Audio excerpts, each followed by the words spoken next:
Perkenalkan, nama saya Dwi Sulistiarini dari kelompok 3. Kelompok 3 beranggotaan dari saya sendiri, Dwi Sulistiarini, Muhammad Prisma, Nur Wahyu Pratama, Diah Ayu Setianingrum, Umi, sama Muhammad Yanuar. Di sini saya akan menjabarkan atau menjelaskan kasus yang pertama, yaitu survei Alfara. Sebanyak 34,4% mahasiswa dan 29,3% pelajar menyatakan lebih memilih membantu Palestina karena sesama Islam.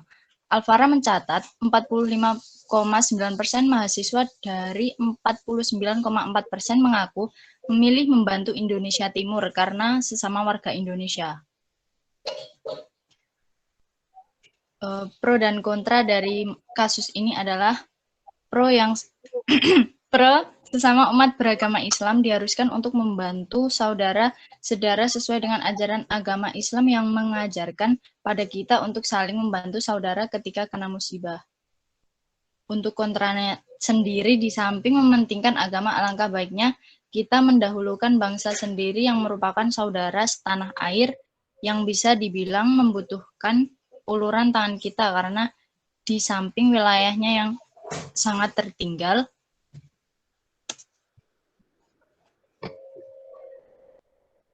selanjutnya kasus yang kedua akan dijelaskan oleh saudara Prisma Nur Wahyu Pratama. Baik, untuk kasus yang kedua yakni hoaks ancaman persatuan dan kesatuan bangsa di tahun politik. Dalam sosial media sudah banyak dibanjiri berbagai macam postingan-postingan mengenai politik disertai komentar-komentar yang pedas. Sosial media berubah menjadi pelagan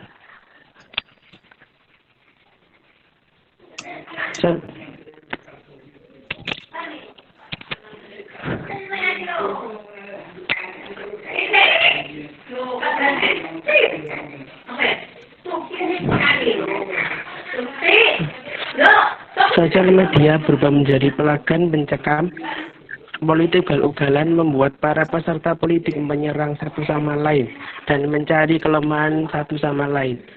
Dalam politik hal itu adalah suatu sudah biasa terjadi, namun jika dilakukan secara tidak sehat akan terjadi disintegrasi bangsa, bahkan perpecahan, seperti menyebarkan berita hoaks atau berita bohong. Next. Pro dan kontra. Pihak pro. Berita hoaks seringkali menyebar luas di kalangan masyarakat dan banyak sekali masyarakat langsung menerima berita tersebut tanpa meneliti dari mana berita itu berasal. Pada tahun politik seringkali terjadi permasalahan sara, yakni suku, agama, ras, dan antar golongan.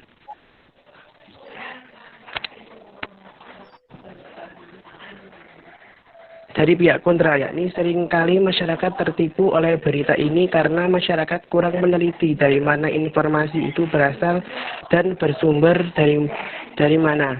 Jika masyarakat lebih teliti mengenai suatu berita yang didapat, maka suatu disintegrasi bangsa tidak akan terjadi. Yang poin ketiga akan dijelaskan oleh Mbak Diah.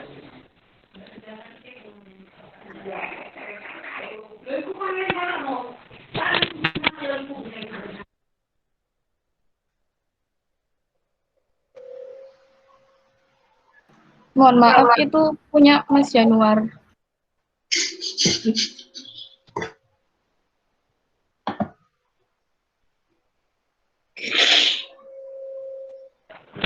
Baik, silakan Mas Januar untuk membacakan poin yang ketiga.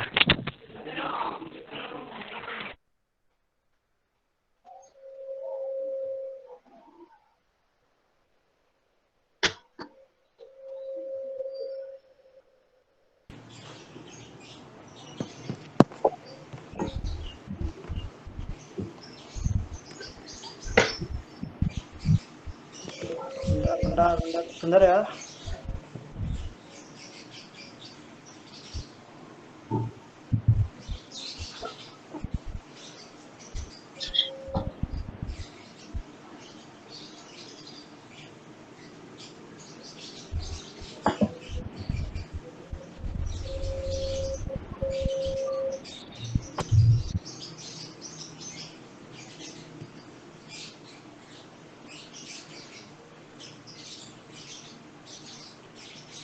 Nggak muncul ya PPT-nya.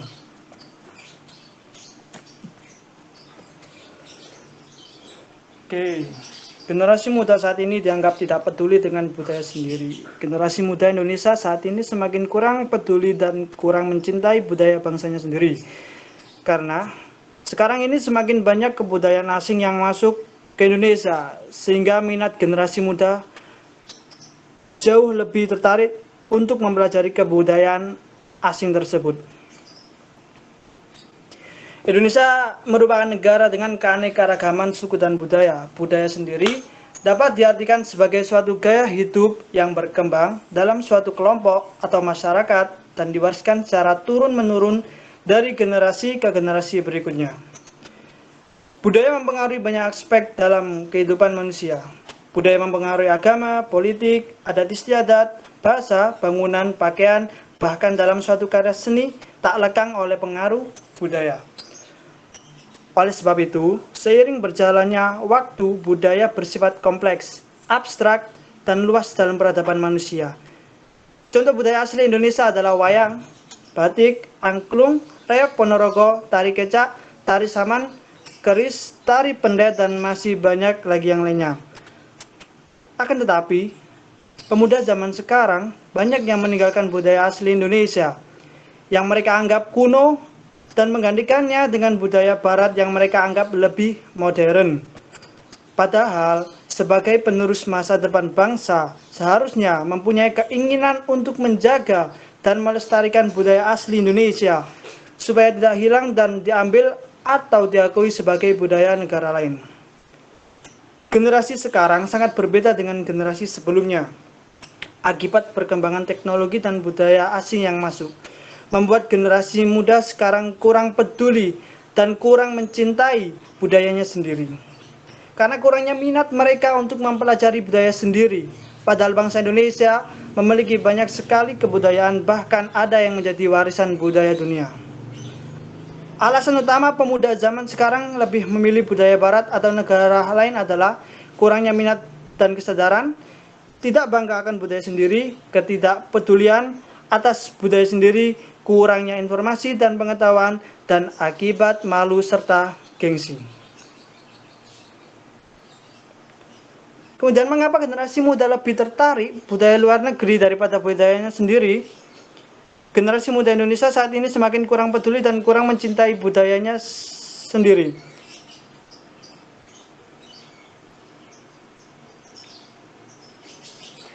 Karena sekarang ini semakin banyak kebudayaan asing yang masuk ke Indonesia, sehingga minat generasi muda jauh lebih tertarik untuk mempelajari kebudayaannya sendiri.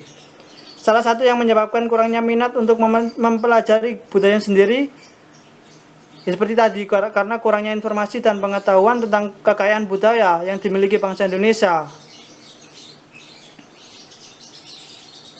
Generasi muda yang seharusnya diharapkan menjadi penerus bangsa, seharusnya mampu mengantisipasi dan juga teliti dalam memilih kebudayaan asing yang masuk. Karena budaya asing tersebut tidak semuanya sesuai dengan kebudayaan kita, dan bisa berdampak sangat buruk terhadap eksistensi budaya kita jika kita tidak benar-benar menyaringnya. Dilihat dari sudut pandang sikap, saat ini banyak tingkah laku anak-anak muda yang tidak kenal sopan santun, cenderung cuek, dan tidak ada rasa peduli terhadap kondisi bangsanya. Karena globalisasi menganut kebebasan dan keterbukaan, sehingga mereka bertindak sesuka hati mereka. Contoh realnya, yang akhir-akhir ini mulai terangkat lagi seperti anak-anak geng motor dengan bersembunyi di balik mantel organisasi yang berbasis ketertarikan mereka dengan seenaknya melakukan tindakan kekerasan yang sangat mengganggu ketentraman dan kenyamanan masyarakat, bahkan meresahkan hati warga, dan masih banyak lagi faktor-faktor yang merusak moral bangsa. Kemudian pro dan kontra mengenai masalah atau peristiwa tersebut adalah, dilihat dari sudut pandang pro-nya, semakin banyak orang yang mempelajari, memahami, dan melestarikan seni budaya tradisional, tidak hanya membantu mengenalkan Indonesia ke kancah internasional warga negara asing juga akan menilai dan menghargai seni budaya yang ada di Indonesia. Melalui hal itu pula akan terhindarnya Indonesia dari pencurian hak cipta yang dilakukan oleh negara lain. Mengapa?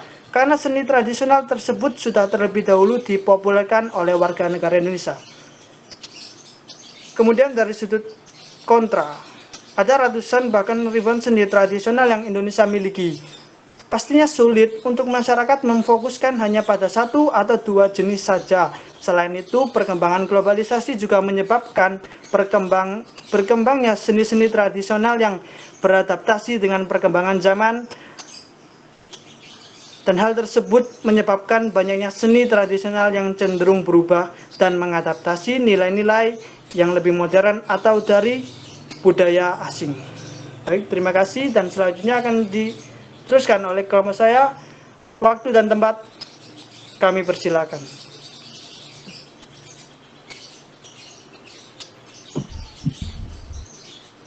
Sebanyak 11 daerah bahasa daerah yang ada di Indonesia dinyatakan punah. Selain itu, ada 4 bahasa daerah yang dinyatakan kritis dan 2 bahasa daerah mengalami kemunduran. Bahasa yang punah tersebut berasal dari Maluku, yaitu bahasa daerah Kajeli atau Kaili, Piru, Moksela, Palumata, Ternateno, Hukumina, Hoki, Serwa, dan Nila, serta bahasa Papua yaitu Tandia dan Mawes. Sementara bahasa yang kritis adalah bahasa daerah Reta dari NTT, Saponi dari Papua, dan dari Maluku yaitu bahasa daerah Ibo dan Meher. Ada juga 16 bahasa yang stabil tetapi terancam punah dan ada 19 bahasa yang masuk dalam kategori aman. Beberapa penyebab kepunahan bahasa antara lain penyusutan jumlah penutur, perang, bencana alam yang besar, kawin campur antar suku, sikap bahasa penutur, dan letak geografis. Pro. Meskipun terdapat bahasa daerah yang punah, tetapi bahasa Indonesia sebagai bahasa pemersatu bangsa Indonesia yang memiliki berbagai macam perbedaan bahasa di setiap daerahnya. Meskipun terdapat bahasa daerah yang punah, tetapi masih terdapat bahasa Indonesia sebagai bahasa pemersatu di dalam daerah tersebut. Kontra, dapat menghilangkan khas dari daerah tersebut dan dapat menyebabkan perpecahan jika di daerah tersebut beberapa masyarakatnya tidak dapat berbahasa Indonesia.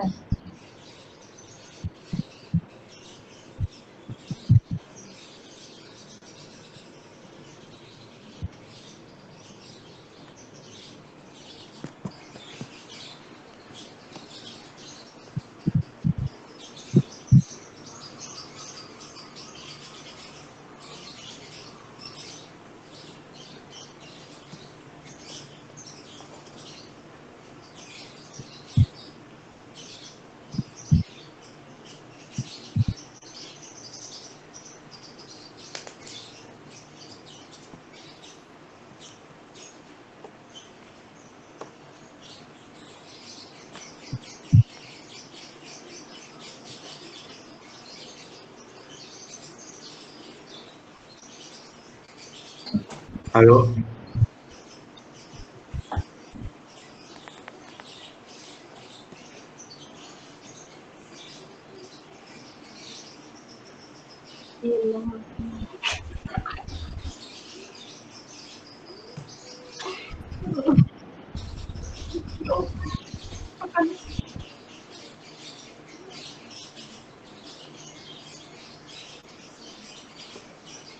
selanjutnya. Enggak, maaf tadi keluar. Umi.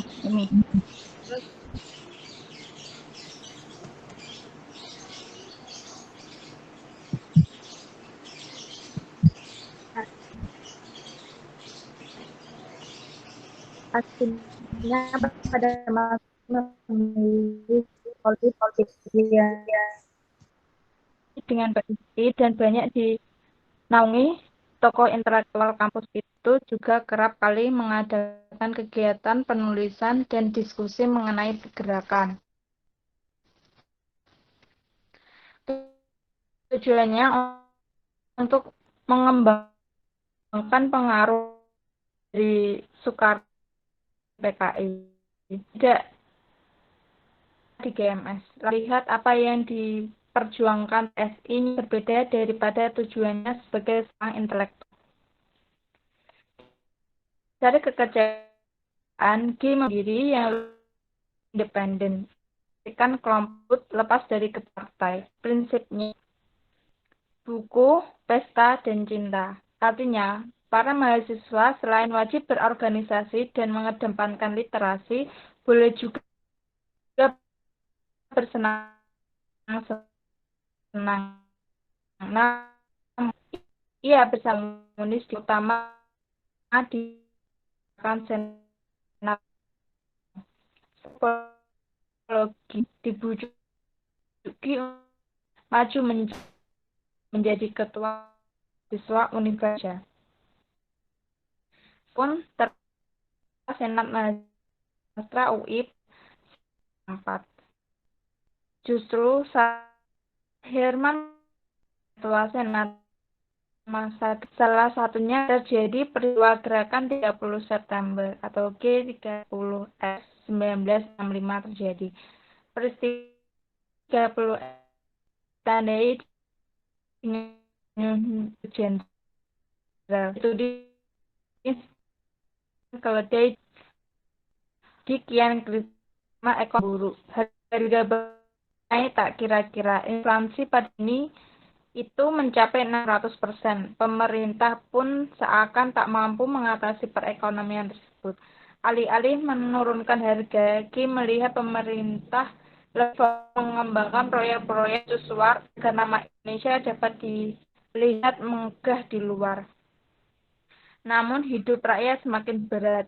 Hidup tersebut juga mempengaruhi suasana. Dari kontribusi tersebut, para mahasiswa UI bersama segenap jajarannya seperti dosen dan tokoh mahasiswa berinisiatif menggalang demonstrasi. Mereka membentuk kelompok pergerakan yang bernama Kesatuan Demokrasi Mahasiswa Indonesia. Melalui kami, para mahasiswa berkontribusi dan mengajukan 3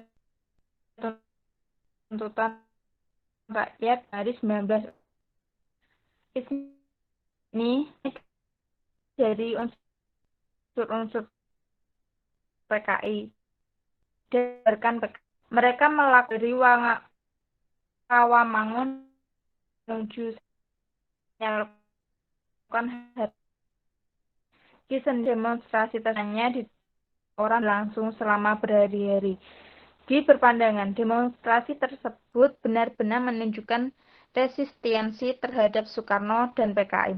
Hal tersebut dibuktikan dengan jargon-jargon, jangan Gestapo, bubarkan PKI, Ganyang Menteri Goblok, dan Menteri Tukang Kawin. Jargon-jargon tersebut selalu ramai dalam demonstrasi mahasiswa. Demonstrasi mahasiswa tersebut terjadi hingga kekuatan Soekarno berakhir. Atas desakan demonstrasi tersebut, salah satunya Soekarno melepaskan jabatannya secara resmi pada tahun 1967. Pro dari masa ini yaitu nasionalisme yang menunjukkan kepentingan bangsa di atas kepentingan golongan atau kelompok, itulah yang melekat pada sosok Soehardi. Sebagai orang yang berasal dari kalangan etnis Cina, ia tidak pernah berjuang atas nama etnis Cina maupun agama yang ia anut. Bagi G, rasa nasionalisme itu adalah perjuangan yang tidak berpihak atas dasar nama golongan. Berjuang bisa tetap dilakukan dengan tanpa menjadi bagian dari kelompok tertentu saja. Ajaran bergabung bersama MKRI yang merupakan bagi mahasiswa Katolik seperti dirinya. Soehardi menunjukkan kepada kita bahwa setiap orang menjadi bagian dari Indonesia mempunyai yang sama, menunjukkan rasa cintanya kepada dari usul orang tersebut. Nah, yang dianggap sebagai yang hanya diri dan dirinya tidak seperti itu. Pada kita yang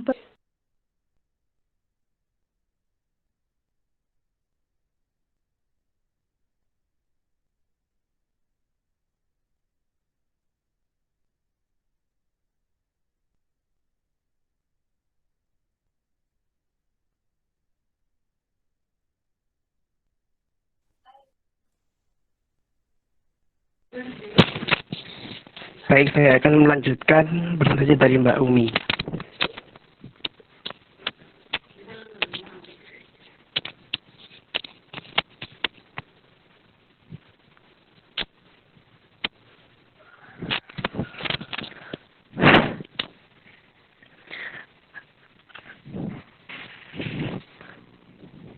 Bentar. Ini.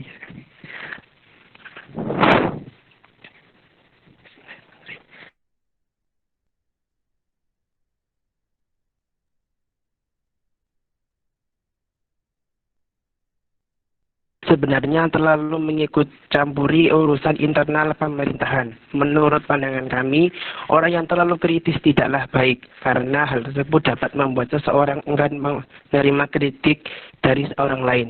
Padahal kita tahu bahwa seseorang itu tidak luput dari kesalahan. Di samping itu, Soehogi juga menilai para pegawai dan pembantu presiden telah melakukan tipu daya kepada Bung Karno. Padahal hal tersebut belum tentu benar adanya. Itu benar ada. Pemerintah Soekarno terutama pada masa demokrasi terpimpin tidak hanya merugikan atau membuat kemunduran saja.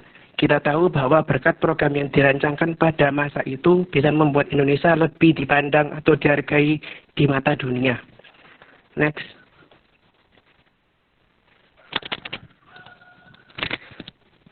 Baik. Poin ke-6 akan dijelaskan oleh Saudara Dwi Sulistiarini. Silakan.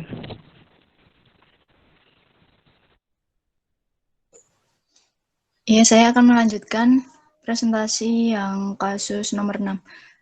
Kasus nomor 6 yaitu politik identitas adalah politik di mana suatu kelompok bisa dari kelompok etnis, suku, budaya, maupun agama dalam praktik politiknya bertujuan sebagai kepentingan kelompok tersebut atau untuk memperkenalkan kelompok tersebut sehingga terjadi suatu dominasi yang terjadi di dalam kehidupan bernegara.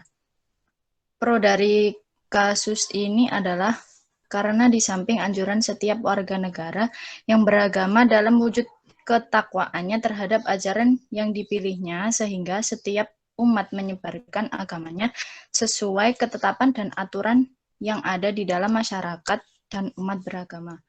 Sehingga kelompok berhak untuk menunjukkan jati diri kelompok mereka sehingga tidak ada saling tindas-menindas antar kelompok lemah. Sedangkan kontra dalam kasus ini adalah hal tersebut tidak cocok diterapkan di lapisan masyarakat Indonesia karena agama yang ada di Indonesia banyak jumlahnya sehingga akan berpolitik dengan praktik politik ini sangat tidak relevan karena telah melanggar sila Pancasila sila ketiga yaitu Persatuan Indonesia di mana setiap warga negara Indonesia diwajibkan rukun dan saling hidup berdampingan satu sama lain. Jika politik identitas diterapkan, apakah tidak akan ada salah satu golongan mayoritas berkuasa dan golongan minoritas tertindas yang akan menyebabkan kasus seperti Black Lives Matter, di mana kaum golongan hitam meminta haknya bahwa mereka juga berhak untuk hidup dan menjalani kehidupan mereka seperti golongan kulit putih yang mendominasi. Tetapi tak jarang di Indonesia juga secara tidak sadar diterapkan praktik politik ini yang seharusnya tidak relevan diterapkan di pemerintahan Indonesia. Terima kasih. Apakah ada pertanyaan untuk kelompok kami? Silakan kami buka pertanyaan. Di sesi pertama, 2 pertanyaan pertama.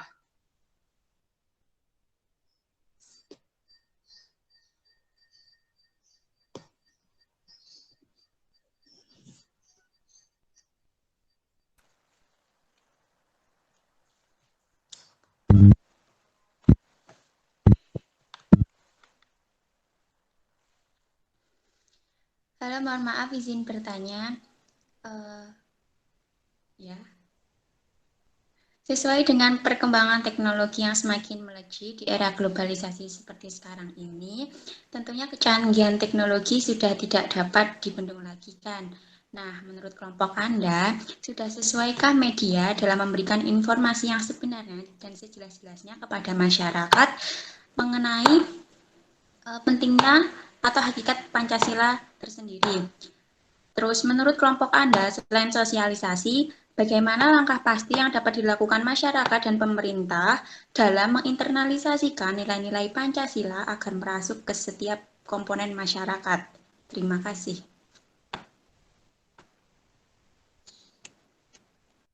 Baik, selanjutnya apakah ada pertanyaan lagi dari teman-teman semua?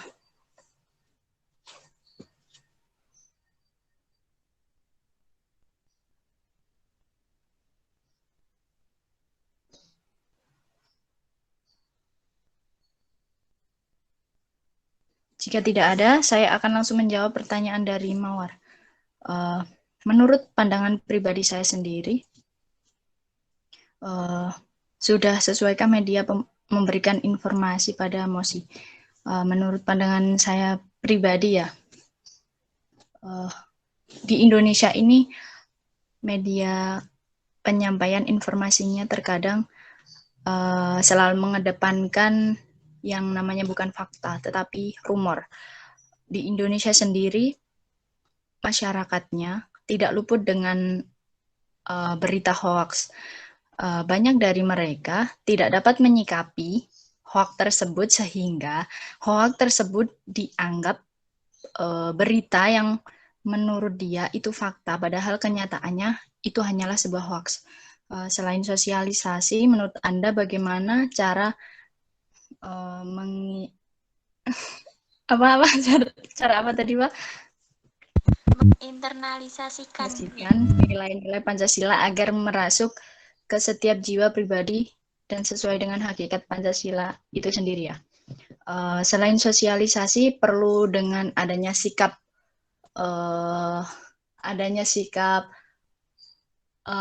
tertanamnya nilai-nilai Pancasila itu di kehidupan masing-masing individu.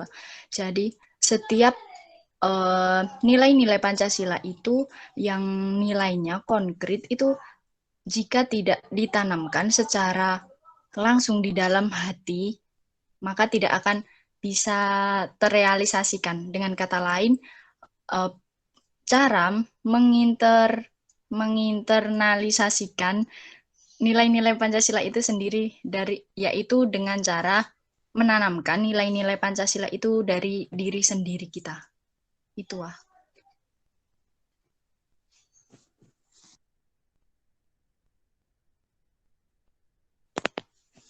Apakah ada pertanyaan lain?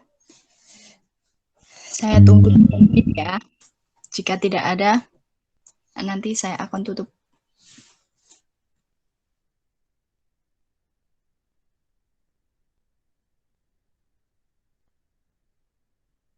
Saya ingin bertanya.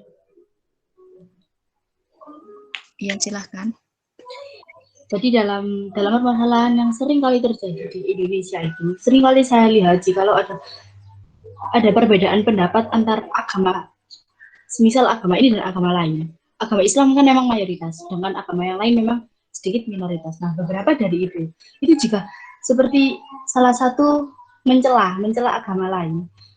Yang dipikirkan orang-orang itu bukan bagaimana caranya agar orang ini tidak mencela, tapi orang-orang itu malah berpikir, udah gak apa-apa, kita ini agama minoritas, gak perlu melawan agama yang mayoritas. Kalau yang bermasalah kita itu tidak akan ditangani, sedangkan kalau yang bermasalah itu agama yang mayoritas itu akan ditangani dengan cepat. Nah, bagaimana menurut Anda dan kelompoknya sekalian untuk meminimalisir pemikiran orang-orang yang seperti itu, sedangkan tidak semuanya itu seperti itu sebenarnya. Yang salah kan bukan dari agamanya, namun yang salah adalah orang-orangnya dan beberapa pihak yang tidak menanganinya. Terima kasih. Iya, terima kasih atas pertanyaannya. Mungkin dari teman-teman dari kelompok saya bisa bantu jawab pertanyaan dari Mbak Ila, silahkan.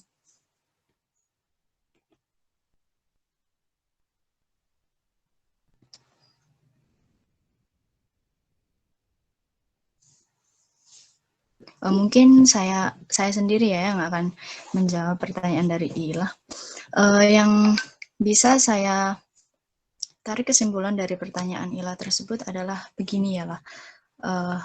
Maksud kamu mungkin ini menurut pandangan saya ya, agama mayoritas selalu dianggap perlakuan agama minoritas, maksudnya perlakuan negatif agama minoritas itu selalu tidak ditangani dengan tepat oleh pemerintah dan selalu dianggap sepele gitu ya kalau melakukan pelanggaran gitu ya.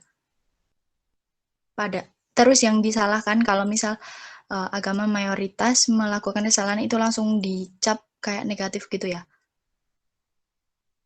Jadi intinya seperti ini. Kalau yang bermasalah di agama yang mayoritas itu pemerintah itu langsung ditangani, sedangkan jika yang bermasalah itu agama minoritas, beberapa pihak itu tidak ditangani. Jadi yang minoritas itu selalu berpikir, kenapa kok kita dibedakan? Kenapa yang mayoritas diutamakan sedangkan tidak ditangani?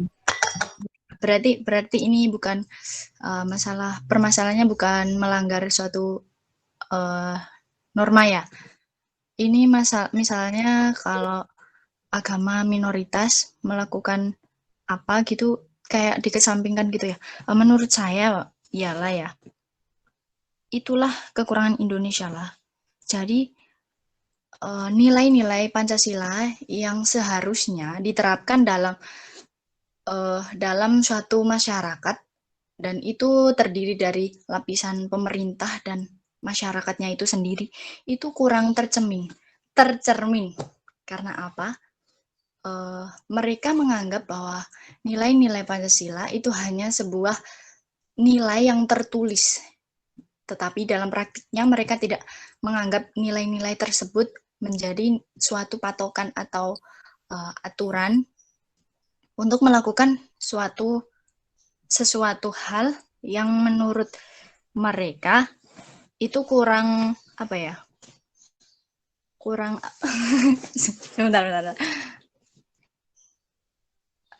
bentar. Jadi gini, kalau misalnya pemerintah kurang menangani masalah minoritas dan mayoritas di dalam suatu agama itu mungkin bisa terjadi karena dari unsur pemerintahannya itu sendiri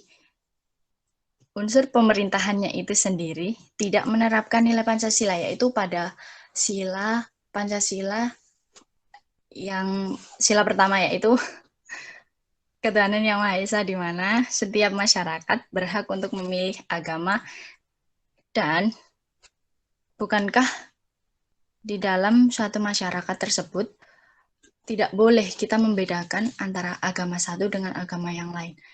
Tentunya di Indonesia, di dalam negara yang menganut sistem pemerintahan demokrasi, kita harus saling menghormati antara agama dan suku yang ada di Indonesia. Terima kasih. Terima kasih. Ewi, boleh nambahin Kak? Iya, silakan Pak. Sangat boleh. Tadi kan Ila pertanyaannya, ada kaum minoritas yang merasa hak-haknya ditindas oleh kaum mayoritas karena bagaimana meminimalisir kesalahpahaman dan bagaimana cara biar nggak terjadi konflik antar mino dan mayor kan. Kalau menurut pandangan saya, yang pertama tuh harus adanya kesadaran dari pihak pemerintah sebagai pembuat peraturan atau otoriter terkait, bagaimana pemerintah itu bisa mengadakan acara rutin yang melibatkan setiap komponen, dalam hal ini komponen beragama yang berbeda pada khususnya. Yang kedua, menumbuhkan kesadaran berwarga negara yang baik dalam kehidupan, seperti pemerintah rutin mengadakan acara gotong royong, musyawarah mufakat dalam penentuan agenda tahunan atau mingguan dalam lingkungan terkait. Yang ketiga, dari pihak masyarakat dan pemerintah sendiri bersatu padu dalam gencar memberikan demo wawasan mengenai keragaman dan kedamaian melalui media sosial tentang kerukunan umat beragama. Selanjutnya, kan kemarin kelompok saya membahas tentang kesulitan masyarakat minoritas dalam membangun sarana beribadah. Nah, menurut saya dalam hal ini seharusnya pemerintah lebih memberikan kelonggaran ataupun kemudahan dalam setiap warga negara untuk melakukan kebebasan beragama sesuai apa yang ia anut. Jangan dipersulitlah intinya dalam mengatur kebebasan beragama. Selanjutnya, untuk mengurangi sentimental keagamaan dengan memberikan hak kesempatan yang sama antar umat beragama, semua aspirasi ditanggung tanpa ada membedakan kamu dari mana, kamu agama apa, intinya semua sama rata di mata hukum dan lingkungan. Terima kasih.